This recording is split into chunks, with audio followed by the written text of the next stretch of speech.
डंडा नीचे रख। तू जानता नहीं है मेरा नाम चिंगारी है, चिंगारे किन्नर।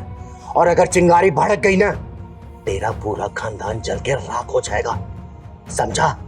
ओए, तेरी जैसी चिंगारी को जुत्ती से बुझाती हूँ मैं। सीमा पटेल नाम है मेरा। ए चिंगारी, जब जेल में तेरा तेल निकाला जाएगा ना, जब तुझे पता चलेगा। शायद तुझे सिद्धांत कश्यप के सिद्धांतों के बारे में नहीं पता। एक बार थाने चल, जब तुझे पता चलेगा कि सिद्धांत कश्यप क्या है, समझ गई? ओए सिद्धांतवादी, तूने क्या सोचा? ये हथकड़ी तूने लगाई है?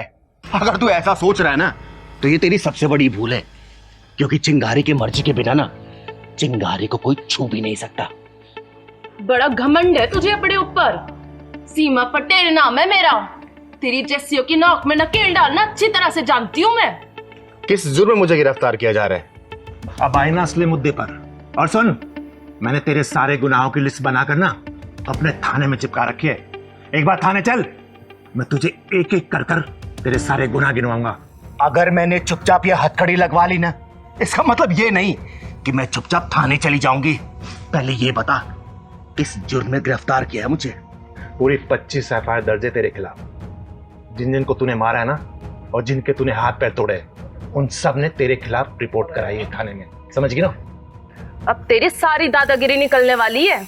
सीधी तरह चल रही है या फिर पुलिस हथकंडा अपनाऊं मैं? अगर पुलिस हथकंडे पे आ गई ना, तो तू अपने पैरों पे खड़ी नहीं हो पाएगी। तू क्या सोच रहा है इंस्पेक्टर? तू चिंगारी को थाने ले जा पाएगा? चिंगारी को चाहने वाले हजारों लाखों में हैं। रास्ता जाम हो जाएगा, फोर्स बुलानी पड़ेगी रास्ता खुलवाने के लिए। सिद्धांत सर, यो चिंगारी तो नेताओं की भाषा में बात कर रही है हमसे। इसकी सारी नेतागिरी निकाल दूंगा। एक बार थाने तो चलने दे इसे, वहीं तेल निकालूंगा तेरा। चल। तो इंस्पेक्टर, मेरी बात सुन ले। उसके बाद तू जहां बोलेगा ना, वहां ये चिंगारी जाएगी। और मैंने उन हरामियों के हाथ पांव क्यों तोड़े हैं ना, अगर तेरी बहन, बेटी या फिर बीबी को कोई हरामजादा छेड़े या फिर उसके साथ मनमानी करे, तो तू क्या करेगा? बोल, क्या करेगा? उसके हाथ पांव तोड़ेगा या फिर पूजा की थाली लेके आरती उतारेगा उसकी, कि भाई तूने बहुत अच्छा काम किया है इसलिए मैं तेरी आरती उतार रहा हूं? बोल, मारेगा या फिर आरती उतारेगा? कानून किस लिए बना है? कानून से सजा दिलवाऊंगा उसको। वाह वाह इंस्पेक्टर, कानून और कानून के रखवाले। जहां पे वारदात होती है ना, वहां ना तो कानून होता है और ना ही कोई कानून का डर और ना ही कोई कानून का रखवाला। वहां पे होती है डरी हुई, सहमी हुई, घबराई हुई लड़की और हवस से भरे सुअर आराम के पिल्ले। उन लोगों को सजा दिलाने के बजाय मैं उन लोगों को यह बोलती कि भैया रुक जाओ, मैं पुलिस स्टेशन जाके पुलिस बुला के लाती हूँ, तब तक मेरा इंतजार करो। नहीं, चिंगारी नाम है मेरा, चिंगारे किन्नर। वही चीर फाड़ के फैसला कर देती हूँ, इंतजार नहीं करती मैं किसी का, समझे? शायद तुझे कानून की ताकत का अंदाजा नहीं है चिंगारी।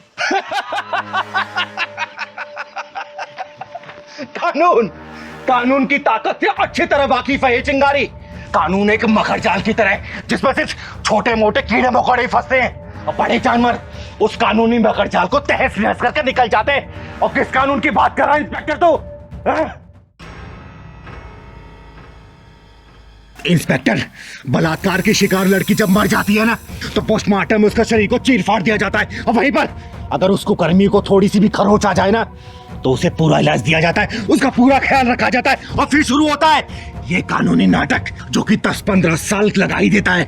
और उस बीच में उस शर्मनाक घटना को याद करके लड़की के माँ बाप पल पल रोते हैं, तड़पते हैं। इंस्पेक्टर सिद्धांत कश्यप जिस कानून की बात कर रहा है ना, अगर वो कानून सही तरीके से जांच करवाए तो आधे से ज्यादा बेकसूर जेल में बंद मिलेंगे और कसूरवार बाहर घूम रहे होंगे। इसलिए चिंगारी ने अपनी अदालत बना रखी है, अपना कानून बना रखा है।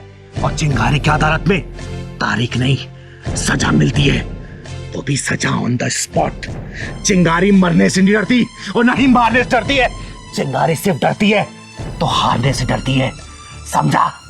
सीमा, मुझे लगता है कि हम किसी गलत घर में आ गए।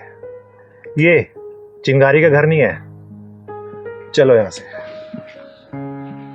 सही कह रहे हैं सर आप। मैंने भी किसी से सुना था कि चिंगारी इंदौर चली गई है अपनी गुरु माँ के पास। तुमने एकदम सही सुना, चिंगारी इंदौर में ही है। चलो।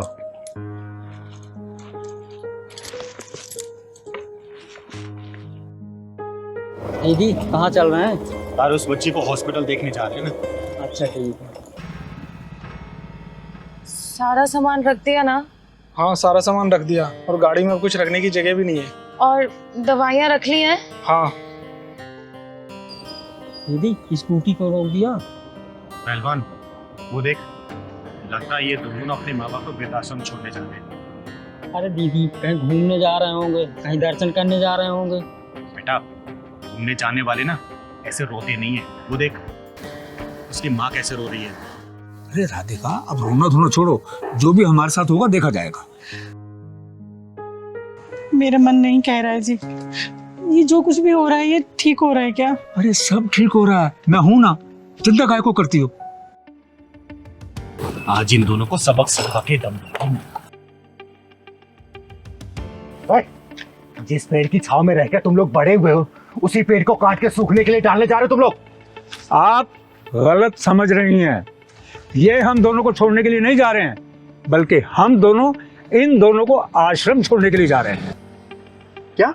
हाँ ये हमें छोड़ने नहीं जा रहे, हम इन्हें छोड़ने जा रहे हैं। माफ करना मुझे, गलतफहमी में आके मैंने आपके साथ बदतमीजी की। माफ करना मुझे। मेरा नाम चिंगारी है, चिंगारी किन्नर, और समाज की बिगड़ी सोच को सुधारने का काम करती हूँ मैं।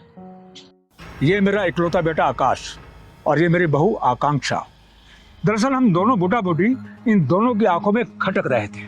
हमारी बहू हमें घर से अलग रहने के लिए कह रही थी, और इससे पहले कि ये हमें अपने घर से अलग करें, हमने इन दोनों को घर से अलग करने का फैसला कर लिया। अरे ये घर मेरा, ये गाड़ी मेरी, कमाई सब कुछ मेरा है, और मेरी कमाई पर अगर अपना कोई हक जताए ये मुझे मंजूर नहीं है बिल्कुल। मम्मी पापा हमें माफ कर दीजिए, आप जैसा कहेंगे हम वैसा करने के लिए तैयार हैं। वेरी गुड, तो गाड़ी में बैठो और जाओ। तुम्हारा आश्रम में रहने का पूरा इंतजाम कर दिया गया है और वहाँ के इंचार्ज से मेरी बातचीत हो चुकी है। तुम्हें रहने में कोई भी तकलीफ नहीं होगी। वाह वाह, बिल्कुल सही फैसला आपका। ये औलादे अपने आप को समझती क्या है और माँ बाप को क्या समझती हैं? बेसहारा या फिर लाचार? अरे नकलमंदों, कौन समझाए कि माँ बाप कभी लाचार और बेसहारा नहीं होते। अरे इन औलादों को माँ बाप के सहारे की जरूरत पड़ती है, लेकिन माँ बाप अपने दम पे खड़े होते हैं। ये औलादे जो होती है ना, माँ बाप के बिना एकदम चल भी नहीं सकती और अपने पैरों पे खड़ी भी नहीं हो सकती। चिंगारी जी, हमारी हिम्मत की दीवारें अभी इतनी जर्जर नहीं हुई कि कोई हमारे जज्बातों की छतों को रौंद कर चला जाए। जिनके चलने के लिए हमने रास्तों से कांटे हटाए, वही हमारी राहों में गड्ढा खोदने चले थे। माँ जी, बिल्कुल सही डिसीजन आपका। इससे बहुतों को सीख मिलेगी कि आजकल बच्चे माँ बाप को आश्रम नहीं भेज रहे, बल्कि माँ बाप अपने बच्चों को आश्रम भेज रहे हैं। दीदी इन्होंने तो उल्टी गंगा बहा के दिखा दिया। सही कह रहा है पहलवान, आज तक तो सबने सीधी गंगा बहती हुई देखी होगी और इन दोनों ने तो उल्टी गंगा ही बहा दी। मजा आ गया भाई। पापा हमें माफ कर दो, हम वहाँ पर नहीं रह सकते हैं। अब वहाँ का एटमॉस्फेयर हमें सूट नहीं करेगा। अच्छा, तो जो बेटे अपने माँ बाप को आश्रम में भेज देते हैं, उन बेटों को ये समझ नहीं आता क्या कि वहाँ का एटमॉस्फेयर भी उनके माँ बाप को सूट नहीं करेगा? है बेटा, जो डिसीजन मैंने ले लिया है ना, अब मैं उससे पीछे हटने वाला नहीं हूँ। गाड़ी में सामान पैक रखा है तुम्हारा, बैठो और फुर हो जाओ। जाओ। और राधिका, आज हम एक बहुत सुंदर सी मूवी देखने के लिए चले हैं और उसके बाद साथ में बैठकर किसी रेस्टोरेंट में अच्छा खाना भी खाएंगे। अभी तक हम अपने बच्चों के लिए जीते रहे हैं और अब हम अपने लिए जिएंगे। पैसा अपने ऊपर खर्च करेंगे राधिका। हाँ चिंगारी जी, आपका बहुत बहुत शुक्रिया कि आप हमारी तरफ से बोली। बहुत बहुत शुक्रिया चिंगारी। इसमें धन्यवाद कोई बात नहीं है। आप लोगों ने जो पहल की है ना, देखना समाज बहुत हद तक सुधरेगा। और हाँ, आज तक तो माँ बाप को वृद्धाश्रम जाते हुए देखा होगा ना, इस बार जरा तुम लोग एक्सपीरियंस करके आओ, समझे? चल पहलवान।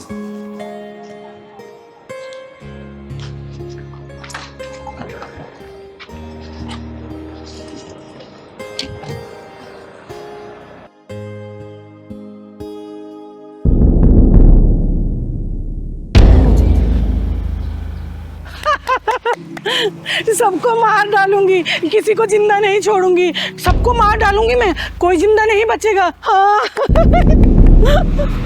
सबको मार दूंगी मैं, किसी को भी नहीं छोड़ूंगी। हाँ कोई नहीं बचेगा, कोई भी नहीं बचेगा, कोई नहीं बचेगा।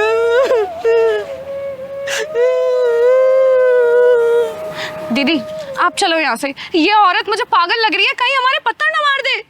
नहीं साक्षी बेटा, ये औरत पागल कम घायल ज्यादा लग रही है।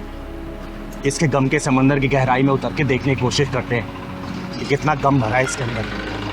चल तो। दीदी आप ना हर किसी की गहराई नापने लग जाती हो। अभी तो हमें डंडा पड़ा है, अब लग रहा है पत्थर खाने का भी इरादा है। हाँ ना बेटा, देख कितनी दुखी लग रही है। हाँ आपको ना राह चलते बसोड़ी में टांग अड़ाने की आदत सी पड़ गई है। खैर आप किसी की बात मानती कहाँ हो जो मेरी मानोगी। अब चलो। मेरे पास मत आना, मैं कह रही हूँ मेरे पास मत आना। मैं तुम्हारा मैं सर फोड़ दूंगी, मार डालूंगी। जाओ जाओ। अम्मा, मैं आपके बच्चे जैसी हूँ ना। खबरदार, मुझे अगर दोबारा माँ बोला तो आंखें नोच लूंगी मैं तेरी। बड़ा है माँ बोलने वाला। दीदी ये तो बड़ी खूंखार लग रही है, आप चलो यहाँ से, चलो। नहीं साक्षी बेटा, इनको मैं ऐसी हालत में छोड़कर कहीं भी नहीं जा सकती। अम्मा, आपको भूख या फिर प्यास लगी है क्या? दूर हट, मुझे कुछ नहीं खाना, कुछ नहीं पीना मुझे। तू है कौन? क्या नाम है तेरा? अम्मा, मेरा नाम चिंगारी है, चिंगारी किन्नर। और आपका नाम क्या है? मेरा नाम हाँ, याद आ गया। मेरा नाम राधा था और मेरे दो बेटे थे, दो बहुएं भी थी और छोटे पोता पोती भी थे और एक मेरी जवान बेटी भी थी। मार डाला मेरे सारे परिवार को, मेरी आंखों के सामने मार डाला। कोई नहीं बचा, मार डाला सबको। अम्मा, आप कहाँ से आई हैं? रहती कहाँ हैं आप? मैं कौन हूँ? मैं कहाँ से आई हूँ? हाँ, याद आ गया। वो पड़ोसी देश है ना, मैं वहाँ की रहने वाली थी। घर के आगे मंदिर बनवाना भारी पड़ गया। मेरे बच्चों को मेरे सामने मार डाला, काट डाला मेरे बच्चों को। मेरी जवान बेटी की इज्जत मेरी आंखों के सामने लूट ली। मैं चीखती रही, चिल्लाती रही, उनको बिल्कुल भी तरस नहीं आया। सब खत्म हो गया, सब बर्बाद हो गया, मेरा कुछ नहीं बचा। साक्षी बेटा, इनके जैसे ना जाने कितने लोग सीने में दर्द छुपाए हुए तर भटक रहे होंगे पागलों की तरह। अरे कहाँ गया ईश्वर, कहाँ गया अल्लाह? पड़ोसी देश में मेरे जैसे न जाने कितने लोग मार दिए गए, काट दिए गए। अम्मा, यहाँ आप कहाँ रह रही हैं? अरे मैं तुम्हें कब से ढूंढ रहा हूँ, तुम यहाँ खड़ी हो। अरे क्या कर रही हो यहाँ तुम? चल मेरे साथ। अरे मैं कब से ढूंढ रहा हूँ तुझे। आप कौन है साहब? मैं मेंटल हॉस्पिटल का कर्मचारी हूँ। ये भागकर यहाँ आ गई है, मैं इसे लेने के लिए आया हूँ। बहुत दुखियारी है बेचारी। नहीं मैं कहीं नहीं जाऊंगी, मैं वहाँ नहीं रहूंगी। अरे चल ना। मैं अपने बच्चों के साथ रहना चाहती हूँ, मैं नहीं जाऊंगी। साहब, अब ये कहीं नहीं जाएंगी, ये मेरे साथ रहेंगी अब। आपके साथ? हाँ जी। लेकिन आप इन्हें ऐसे साथ नहीं ले जा सकते। इनका नाम हमारे मेंटल हॉस्पिटल में रजिस्टर्ड है। अगर आप इन्हें ले जाना चाहते हैं तो हॉस्पिटल चल के आपको कुछ पेपर्स कार्रवाई पूरी करनी पड़ेगी, तब आप ले जा सकते हैं। ठीक है, मैं हॉस्पिटल चल के कागजी कार्रवाई पूरी कर देती हूँ। और अम्मा, आज से आप मेरे साथ रहेंगी। हाँ, मैं पागल खाने में नहीं रहूंगी, मैं अपने बच्चों के साथ रहूंगी। आइए चलिए, मैं कागजी कार्रवाई पूरी कर देती हूँ। आप बेटा। क्यों मारा मेरे बेटे को? क्यों मारा? क्यों गलती की उसकी? क्या किया तो उसने? बोल मेरे को, उस मासूम ने क्या किया था? ये बूढ़ी माँ का बेटा छीन लिया तूने। क्यों मारा तुम मेरे बेटे को? क्यों मारा? बोल क्यों मारा? बोल, मैं तेरी जान ले लूंगी। बोल क्यों मारा मेरे बेटे क्या करते? माँ माँ माँ चल दीदी, मैं अपनी माँ की तरफ से माफी मांगता हूँ दीदी। देखिए भैया, मुझे समझ नहीं आ रहा कि इन्होंने मुझे इतना क्यों मारा और इतना बड़ा इल्जाम क्यों लगा रही है मेरे ऊपर। दीदी मैं सब कुछ समझाता हूँ आपको। दरअसल मेरा नाम जय है और ये मेरी माँ है। माँ प्लीज, मैं बात कर रहा हूँ ना, इनकी मानसिक हालत बिल्कुल ठीक नहीं है। किसी को भी देखकर मारने लगती हैं और बोलती है कि तुमने मेरे बेटे को क्यों मारा। और माँ आप शांत हो जाओ, बिल्कुल चुप चुप, गुस्सा करूंगा फिर मैं। आपको बोला था ना माँ खड़ा रहने को, यहाँ क्या कर रही हैं आप? चुप रहिए एकदम चुप। लेकिन भैया कुछ तो हुआ होगा ना, जो इनकी मानसिक हालत खराब हो गई है, जो किसी को भी पकड़ के मारे जा रही हैं। ये क्या हुआ था बताइए।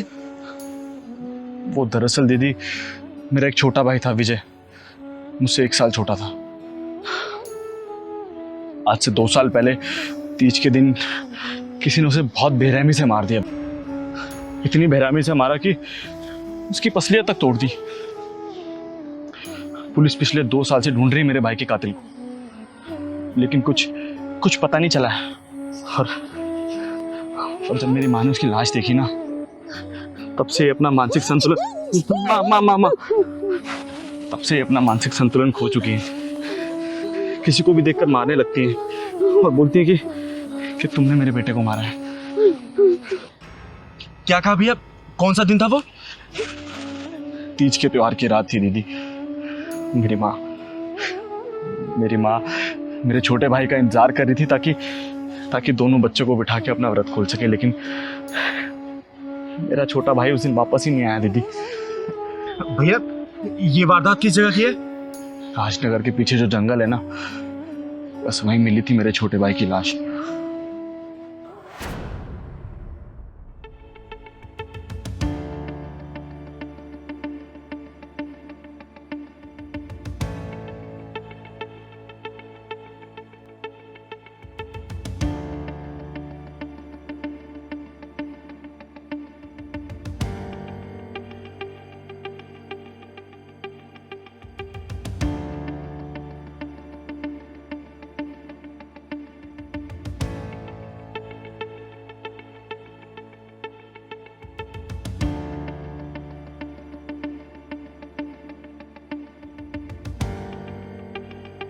अरे कौन?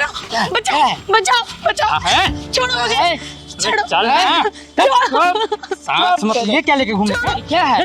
बचाओ मुझे कोई।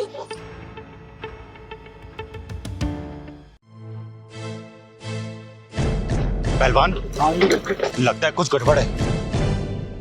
मुझे छोड़ दो। यार तू बचेगी ना, मेरी नजर ना बहुत दिन से तेरे ही ऊपर थी यार, तू बचने वाली में से ना। जो पर छोड़ेंगे नहीं तुम्हें हम, बिल्कुल नहीं छोड़ेंगे यार। प्लीज मुझे जाने दो, बचाओ बचाओ मुझे, कोई बचाओ।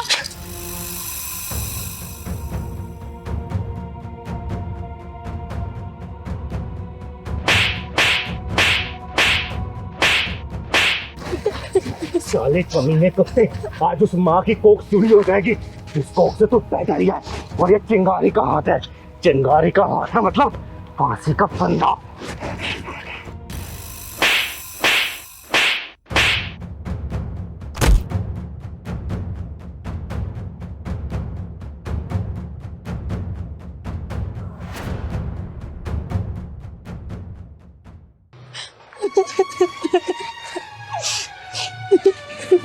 चुप हो जा, चुप हो जा, मर गया साला।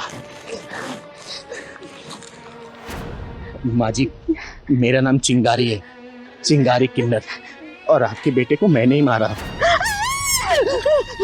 माँ जी, आपका बेटा ना एक बेचारी लड़की के साथ दुष्कर्म करते हुए पकड़ा गया था। अगर मैं सही समय पे नहीं पहुंचती ना, तो वो उसके साथ दुष्कर्म कर चुका होता। 2 लड़के थे वो, एक लड़का तो भाग गया साला, लेकिन आपका बेटा मेरे हत्थे चढ़ गया, इसलिए मैंने उसे मार मार के जान से मार दिया।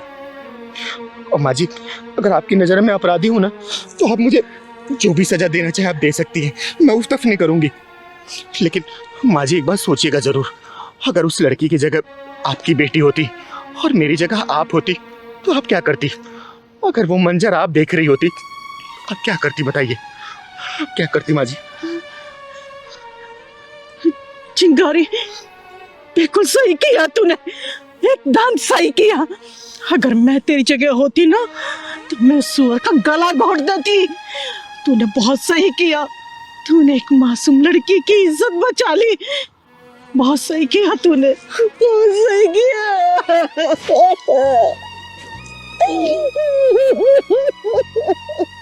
माँ जी, संभालिए अपने आप। देखिए, मैं आपकी गुनहगार तो जरूर हूँ, लेकिन मैंने किसी घर की इज्जत भी बचाई है, एक लड़की की लाज बचाई है मैंने। माँ जी,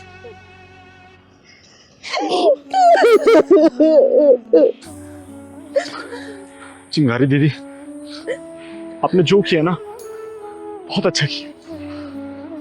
आप चिंता मत कीजिए, हम दोनों किसी को कुछ नहीं बताएंगे। माँ, आपका एक ही बेटा है, एक ही बेटा है इनका बस।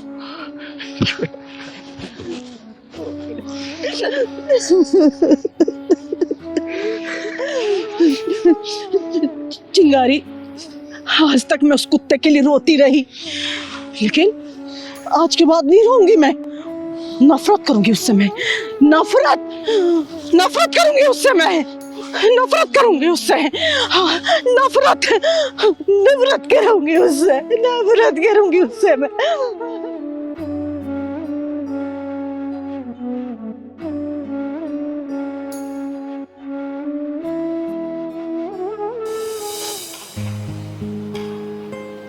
ज्योति बेटा, मजा आ गया, खाना बहुत बढ़िया बनाया तुमने।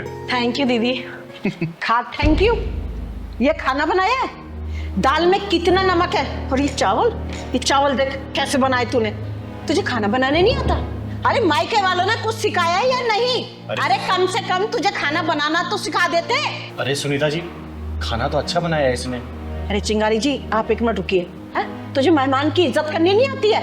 ऐसा खाना खिलाते हैं मेहमान को? अरे माँ, चिंगारी दीदी सामने बैठी, क्या कर रही हो आप? रहने दो ना, क्यों सुना रही हो बेचारी को? बुरा लग रहा है उसे। तू चुप कर, जोरू का गुलाम कहीं का। मैं आप लोगों के लिए पानी लेकर आती हूँ।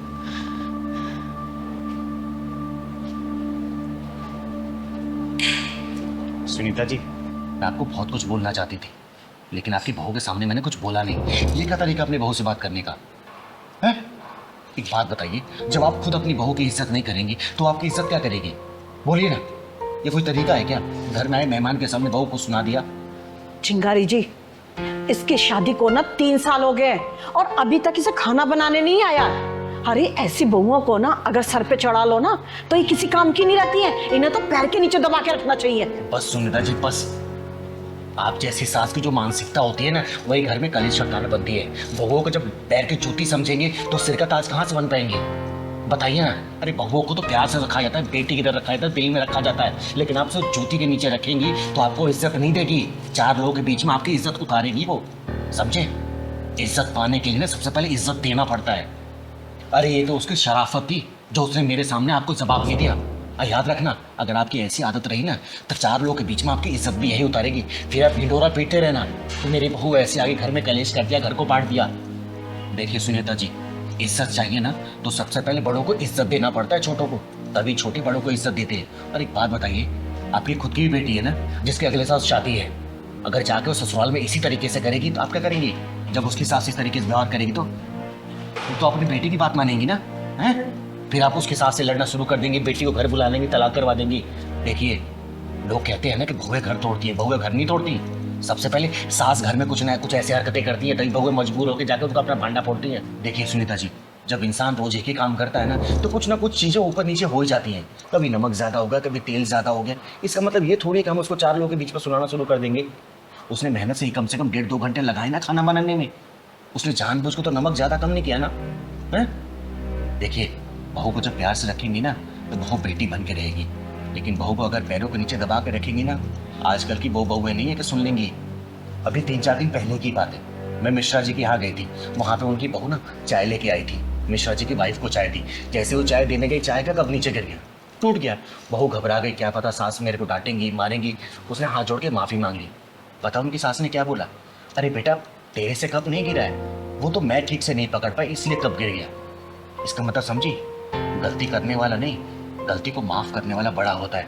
और घर परिवार ऐसे ही चलता है। छोटी छोटी कमियों को नजरअंदाज करेंगी ना, घर परिवार बहुत अच्छे से रहेगा। और छोटी छोटी चीजों पर ड्रामा करेंगी ना, घर नहीं चल पाएगा अच्छे से। समझी इस बात को? चिंगारी जी, आप बिल्कुल ठीक कह रही हैं, पर मैं क्या करूं? मेरी सास ने भी मेरे साथ ऐसा ही किया था और मेरे पति ने कभी इस बारे में आवाज ही नहीं उठाई। एग्जैक्टली माँ, पापा ने कभी आवाज़ नहीं उठाई, इसलिए आप दादी के सारे जुल्म सहती रही। और कहीं ना कहीं यही हाल मेरा भी है। जब तक आप मेरी बीवी को घर की चार दीवारी में कुछ भी बोलती थी, मैंने कुछ नहीं कहा आपसे। लेकिन आज जब मेहमानों के सामने आपने बोला तो मुझे लगा कि मुझे आवाज़ उठानी चाहिए, लेकिन आपने मेरी आवाज़ दबा दी। माँ, अपनी पत्नी के लिए आवाज़ उठाना गुलामी नहीं, प्यार कहलाता है। और वो बेचारी किसके भरोसे आई है अपना परिवार छोड़ के? मेरे भरोसे आई है ना। तो माँ, मेरा फ़र्ज़ बनता है कि अगर उसके साथ कुछ गलत हो रहा है तो मुझे आवाज़ उठानी चाहिए। मेरी बीवी आपको अपनी सास नहीं, अपनी माँ बनाना चाहती है। आप उसे एक मौका देकर देखिए, अपनी बहू नहीं, अपनी बेटी बनाकर देखिए, फिर देखिए इस घर में कितनी खुशियाँ आ जाएंगी। ये लीजिए पानी। बहू, तूने कुछ खाया? नहीं माँ जी, आज सोमवार है ना, तो सोमवार का व्रत रहता है मेरा। अरे तेरा व्रत है, चल जा तू आराम कर, ये सब मैं देख लूंगी। हाँ, और हाँ, आज के बाद ना तू मेरी बहू नहीं, मेरी बेटी है, और मुझे अपनी सास नहीं, अपनी माँ समझना। हाँ, जा तू आराम कर। ठीक है माँ जी।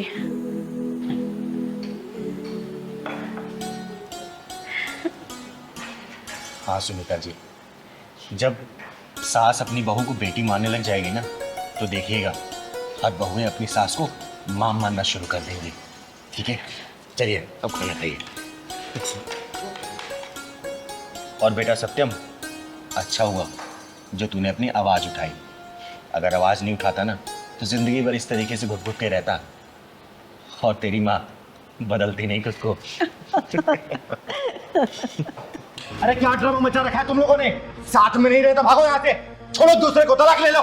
शादी के 10 दिन हुए नहीं है, तुम लोगों को तुम्हें शुरू हो गई है कि मुझे इसके साथ नहीं रहना, मुझे इसके साथ नहीं रहना। क्या है ये सब? तो दीदी मैं क्या करूं, आप ही बता दो। इस जैसे इंसान के साथ रहूं? अरे 10 दिन में इसकी असलियत मेरे सामने आ गई। शादी से पहले तो बड़ा बोलता था कि मुझे खुश रखेगा, रानी बना के रखेगा, और अब देखो रात दिन लड़कियों से बातें करता रहता है। ऐसे इंसान के साथ थोड़ी ना अपनी जिंदगी बिताऊंगी। क्यों बे, क्या चल रहा है ये सब? शादी के पहले क्या कहते, शादी के बाद नहीं सुधर देती है? दीदी ये झूठ बोल रही है, मैं फोन में नहीं लगा रहता हूँ। अच्छा, मैं झूठ बोल रही हूँ? फिर कल रात को किस लड़की का कॉल आया था जो बोल रही थी कि जानू खाना खा लिया, टाइम से घर पहुंच गए? दीदी ये सफेद झूठ बोल रहा है। वो तो कल मैंने इसे रंगे हाथों पकड़ा, तब भी देखो कैसे झूठ बोल रहा है आपके सामने। क्यों बे, क्या बोल रही है तेरी लुगाई? देख सच सच बता, वरना मार मार के तेरा भूत बना दूंगी मैं। क्या चल रहा है सब? दीदी ऐसी कोई बात नहीं है दीदी, वो सिर्फ मेरे ऑफिस कलीग का फोन था। आपको तो पता है ना, मैं 24/7 ऑफिस में काम करता हूँ। नाइट में भी शिफ्ट होती है, डे में भी शिफ्ट होती है, सारा दिन काम होता है। दीदी उसने सिर्फ इतना बोला था कि तुम घर पहुँच गए, और घर पहुँच गए तो मुझे कॉल कर लेना ताकि कल की मीटिंग सेट हो जाए। बस इतनी ही बात थी दीदी, और इसने शक कर लिया। फिर ये मैसेज क्या है कि जानू घर पहुंच गए ना, फ्री हो कॉल करना? दीदी उसने जानू नहीं लिखा था, तुम सच बताओ, उसने जानू लिखा था क्या? अरे जानू नहीं लिखा था तो क्या हो गया, मैसेज तो किया था ना। और दीदी एक बात बताना, वो कौन होती है पूछने वाली कि ये घर पहुंच गए कि नहीं पहुंच गए? दीदी उसने सिर्फ कॉल इसलिए किया था ताकि वो कल की मीटिंग की टाइमिंग कंफर्म कर सके। अब ये माजरा समझ आ गया मुझे कि क्या चल रहा है तुम दोनों के बीच में। देखो दीदी, मुझे नहीं पता कि आपको क्या समझ में आया क्या नहीं आया, लेकिन मैं एक बात कहती हूँ, इस इंसान के साथ अब और नहीं रह सकती मैं। वैष्णवी तू बैठ पहले, और तू बैठ। पता तुम दोनों के बीच में क्या चल रहा है? तुम दोनों के बीच में सिर्फ गलतफहमी वाली लड़ाई चल रही है। पता है, शक ऐसी बीमारी है ना जिसका कोई इलाज नहीं है, लाइलाज है ये। और ऐसे हजारों लाखों घर तबाह हो गए, कम से कम अपने घर को तबाह होने से बचा लो। देख बेटा, ये कंपनी में काम करता है, 24/7 इसका ऑफिस है। और ठीक है, किसी कली का मैसेज आ भी गया तो इसे क्लियर कर लेती ना।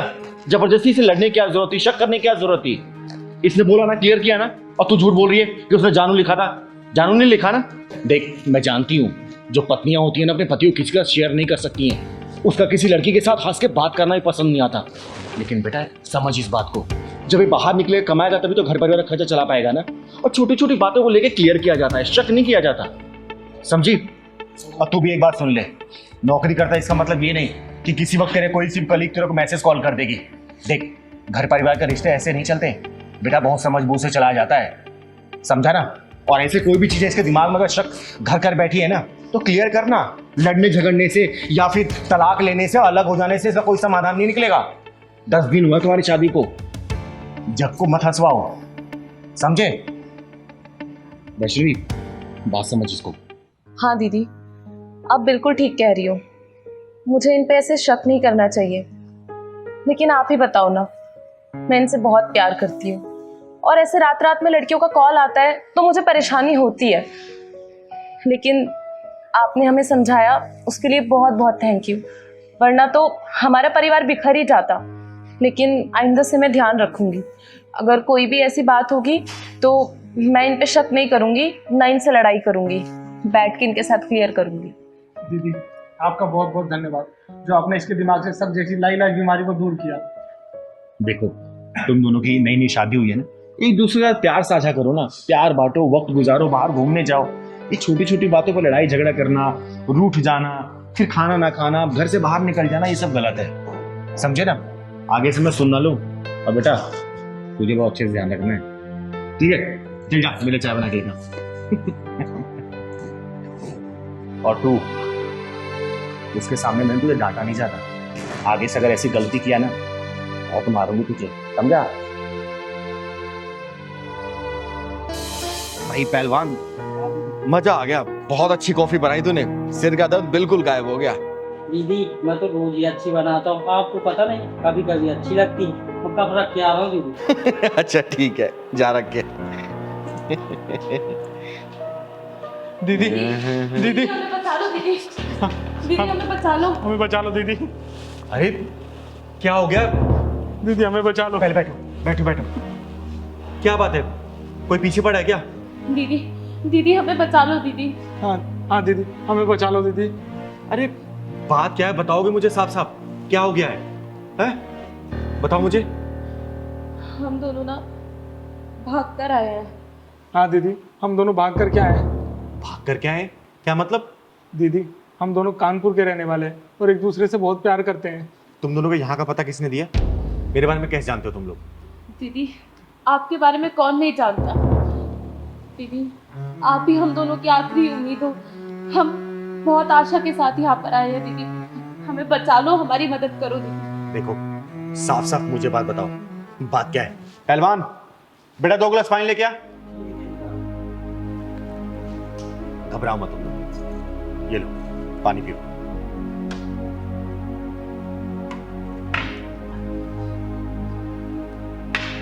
अब मुझे साफ साफ बताओ, क्या बात है? दीदी हम दोनों कानपुर के रहने वाले हैं और एक दूसरे से बहुत प्यार करते हैं, लेकिन हमारे घर वाले हमारी शादी कराने के लिए राजी ही नहीं है। मेरे पापा किसी और से मेरी शादी कराना चाहते हैं। एक बात बताओ, तुम दोनों ने अपने घर वालों से बात की? बहुत बार की दीदी, बहुत बार बताया, लेकिन बीच में हमारी कास्ट आ जाती है। अब मैं ठहरी कलेक्टर की बेटी और ये छोटे से किसान का बेटा, मैं क्या करूं दीदी, मेरी कुछ समझ नहीं आ रहा। मैंने पापा को बहुत बार समझाने की कोशिश की कि पापा मैं इससे बहुत प्यार करती हूँ, इसके बिना नहीं रह सकती, लेकिन अगर पापा की मर्जी के खिलाफ जाके शादी की तो उनकी रेपुटेशन खराब हो जाएगी, इसलिए वो मेरे जबरदस्ती किसी और के साथ शादी कराना चाहते हैं। देखो तुम लोग घबराओ मत, अगर तुम दोनों एक दूसरे से सच्चा प्यार करते हो ना, तुम दोनों की शादी मैं करवाऊंगी, लेकिन उससे पहले ना घर वालों से बात करना बहुत जरूरी होगा मुझे, तुम्हारे घर वालों से भी और तुम्हारे घर वालों से भी। देखो तुम लोग चिंता मत करो, और समझ ही नहीं आता है ये समाज वालों को हो क्या गया है, हर चीज में जात क्यों लेके आते हैं। एक बात बताओ, जब तुम पैदा हुई थी तो तुम्हारे माँ बाप ने पूछा था क्या नर्स से कि तुम्हारी जात क्या है? या फिर तुम्हारे पापा ने जो मिठाइयां बंटवाई थी उस हलवाई से पूछा था कि तुम्हारी जात क्या है? हैं? बताओ ना, नहीं पूछा था ना? तो फिर ये जब तुम अपना फैसला खुद लेना चाहती हो, बड़ी हो गई हो, बालिक हो, तो फिर इसमें जात कहां से आ गई? देखो बेटा, तुम दोनों परेशान मत हो, तुम दोनों घर वालों से बात मैं करूंगी, अगर मुझे जरूरत पड़े ना मैं वहां पे चलूंगी भी, कानपुर मना लूंगी, लेकिन हमेशा एक बात याद रखना, सोच समझ के शादी करना, जिंदगी भर निभाना पड़ेगा, क्योंकि इसमें चिंगारी की इमेज की बात है, समझे? दीदी मैं भले एक छोटे से किसान का बेटा हूँ, लेकिन जितना कमाता हूँ अपनी मेहनत और लगन से कमाता हूँ, मैं उतने में इसको बहुत खुश रख सकता हूँ दीदी। भैया इतना मत घबराओ आप, आप दोनों सही हो ना तो चिंगारी दीदी सब सही कर देंगी। सही कह रहा है पहलवान तू, और तुम दोनों घबराने की बिल्कुल जरूरत नहीं है। तुम दोनों के घर वालों से मैं खुद बात करूंगी। नहीं दीदी, प्लीज आप ऐसा मत करना। हमारे घर वाले तो हमारे जान के पीछे पड़े हुए हैं। हम जैसे तैसे बचते बचाते आपके पास आए हैं। अगर आप उनसे बात करोगे ना तो हमारे बारे में उन्हें पता चल जाएगा। तुम दोनों डरो मत, तुम लोग चिंगारी की शरण में आए हो, और चिंगारी के शरण में आए हुए का बाल भी बाका नहीं कर सकता कोई, समझे? मैं अपने तरीके से बात करूंगा उन दोनों से, ठीक है? तुम लोग परेशान मत हो, शांत हो, रिलैक्स हो जाओ। पहलवान जा चाय लेके।